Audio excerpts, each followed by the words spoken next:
Hello and welcome.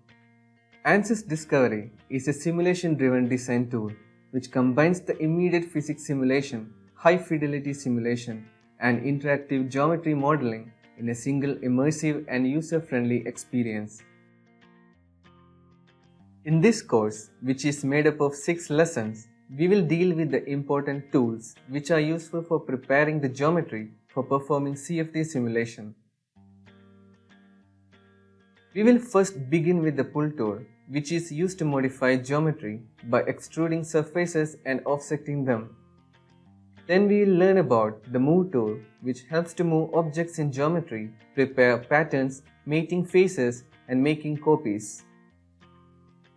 In the next lesson, we will learn about the fill tool, which is used to remove faces such as holes, text, and much more, and helps in simplifying and making necessary changes in a geometry. Here, we will also learn how to create new surfaces by making patches to repair existing model. In the next lesson, we will focus on the combine tool, which is used specifically for merging and dividing bodies with the help of planes or other bodies. After that, we will discuss about an important aspect, sketching, which can be used for drawing shapes in 2D as well as in 3D mode.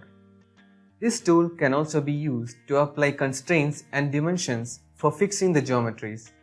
Additionally, we will also look at how to use and track parameters for efficiently building the geometry. After this, in a 3-part lesson, we will be focusing on an example of air intake assembly, which we will use for demonstrating certain key geometry preparation steps required before conducting a CFD simulation. In part 1, we will focus on the navigation tools and settings which are useful in the process of geometry preparation. In part 2, we will be discussing how to extract the fluid region of the model. The last part will be focused on making final edits in the model, like grouping objects, applying shared topology, etc. So, without further delay, let's get started.